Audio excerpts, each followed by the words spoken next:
Now it's time to talk the latest in travel news with TripNotes podcast host Lorna Riley.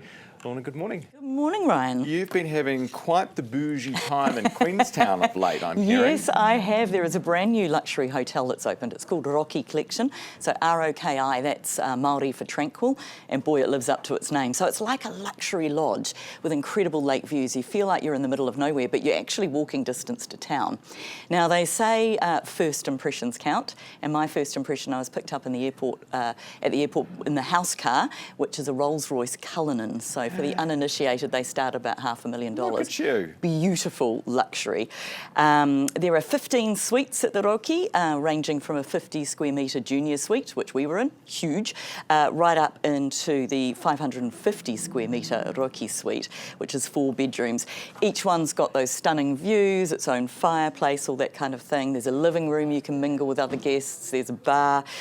There's an incredible spa, Roki Pure, that I was lucky enough to experience. Now, you can't book that as an outsider, but you can book the 2 restaurants there. And I highly recommend the 10-course tasting menu we did with the director of culinary, Paul Froggatt. Now, his last place he worked at was Hooker Lodge. And this is the first time outside of the lodge that people can experience Paul's cuisine. It not only is beautiful to eat, it's visually spectacular. So one of our final courses came out of a pop-up book. Like, it's just absolutely, outrageous. Absolutely but incredible. Just the 10 courses, though, that's slightly Just the disappointing, 10, with the matching wines, of course. So all this luxury, like everything about this place is amazing. Virginia Fisher did the interiors. I'll be writing about it soon for Herald Travel, but I thought I'd give you the inside scoop first. But I think the best thing that's going for Roki is their staff. So they've assembled them from all around the world, and they really are top-notch. So it's a little bit of a treat. It's not a budget option, obviously, but I reckon if you want to spoil yourself with a little bit of luxury, then this is the place to go. Sounds like it too.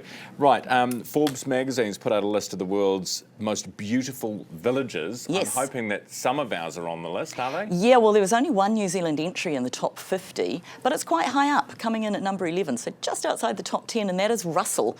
I don't know how Russellites feel about being called a village, but it's much more accessible for the average Kiwi wallet, I suspect, for people. So they singled out, the historic Duke of Marlborough Hotel. If you've ever been there, you know how special that is. All the beautiful cottages and gardens, and also Long Beach as well. For the record, a village in my birthplace of Gloucestershire in the UK came out at number 1. It's called Byberry, and it's all kind of lavender and Cotswold stone cottages. Cute. Yeah, so that was the top village in the world. But Russell, I think that's pretty good, number 11 is up there. No, Duke of Marlborough, I got married in there, absolutely love it. Oh. I would definitely put that in the, it would be probably the most beautiful village in New Zealand, I would say. Yep. Where you got Arrowtown, there's a few others you could maybe get in. Well, they didn't make the grade. It's Okay. Russell's time to shine. Very good. Now, this new book that's just been released, I love the sound of this. We've got 2 travelling nanas in their 80s. Yeah. So these ladies, they'd lost their husbands, they liked to travel, and they thought, you know what, why don't we do around the world in 80 days, visiting all 7 continents, all 7 wonders of the world, and they did it at 84, and they've written about their experiences. But the kicker about this is they did it for $29 US a night, which I find absolutely phenomenal. I mean, airfares aside. For example, they went to Cairo and they got a hotel room for $13 a night, twin beds, en suite.